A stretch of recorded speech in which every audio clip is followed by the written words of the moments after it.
Although adult learning is an entire field of study with extensive amounts of research, as adult learners ourselves, we have the ability to explore how adults learn through our own experience. To get the most out of this video, try the exercises and reflect on your experience to better understand the mechanics of learning. I'm Carrie Avery, owner of Odin Training Solutions, Inc. I've spent the last 13 years developing classroom, online, and blended learning training programs for large organizations, working primarily with law enforcement for the last 8 years. This is the first memory recall exercise. There are 2 parts to this exercise. In the first part, I'm going to read off a series of 12 numbers twice. Don't write them down, listen to the numbers, and then we're going to see how many you can recall.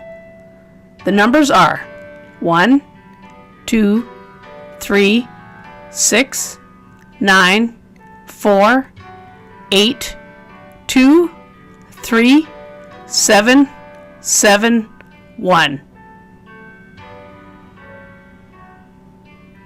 And again, the numbers are 1, 2, 3, 6, 9, 4, 8, 2, 3, 7, 7, 1. Now write down the numbers that you can recall. These were the numbers that were read out. How many were you able to recall? Now we're going to do the same test with a different set of numbers, but this time the numbers are going to appear on the screen. You'll be able to see them for 30 seconds. Without writing them down, do what you can to try and memorize as many of the numbers as possible.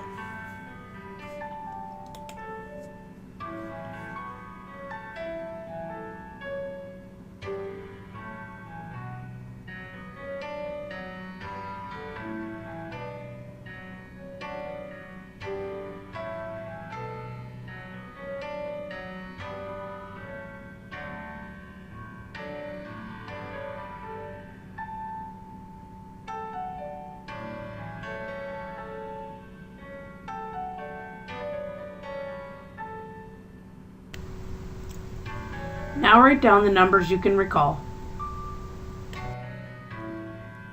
So how many of the numbers were you able to recall this time? Was there a difference between the first set of numbers and the second?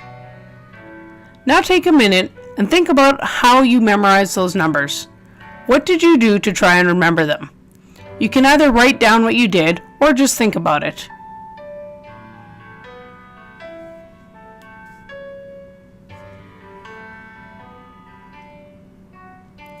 So what did you do to remember the numbers? Some of the common techniques are chunking, or dividing them up into smaller groups. Association, looking for patterns or numbers that have meaning to you. Rhythm, rhyme, and story time. Some people will actually create stories or use some sort of association with numbers in order to help them remember. Verbal, or saying it out loud. And repetition, going over the numbers again and again as many times as you can in the time that you had in order to remember. So how do you incorporate these techniques when you're designing or facilitating training? The first one was chunking, dividing them up into smaller groups. When you're designing training, make sure your content is broken down into topics and subtopics. The second technique is association, which is attaching the information to things that you already know. This one is absolutely vital for adult learners. They need to understand why the information is important and have an opportunity to apply it or attach it to what they already know. This can be achieved through time for reflection, pair or group discussions, and debates. They need time to engage with this or changes what they already know. The third technique was rhythm, rhyme, and story time. This is where you engage the creative parts of your brain in order to help you recall information. I guess you could write songs or poems to support learning if it was appropriate, but chances are it's not realistic for your training.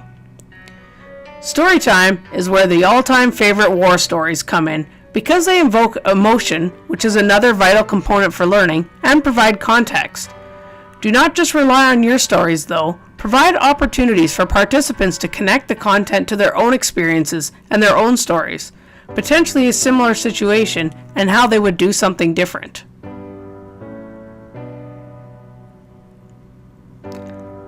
The fourth technique was verbal, or saying it out loud. This technique relates to your training by engaging other senses. This is where the concept of learning styles has been debunked, because we learn by taking in information through various sources and processing it against what we already know. No one is purely an auditory, visual, or tactile learner. We all learn from all different types of sources. You can engage this technique just by providing opportunities for people to talk through things and repeat information in a context that makes sense to them.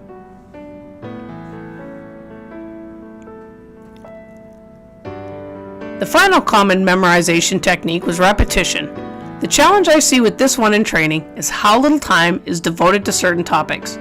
A one-day course with 25 learning outcomes shows how little time is being dedicated to attaining each one. Make sure you're planning enough time for repetition. One area law enforcement often gets this right is PDT, but that concept is not always transferred over to the knowledge-based topics. Make sure you have enough time to cover the content, incorporate exercises, and have review at the end of the day or a topic.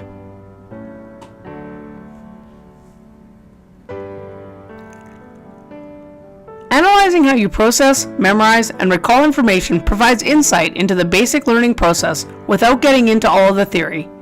The techniques you used, even if you didn't know it's what you were supposed to do or what it was called, demonstrated what needs to be done in order to increase memory recall. Now I hope you can provide the opportunities for your participants to utilize the same techniques for their learning, because listening isn't learning.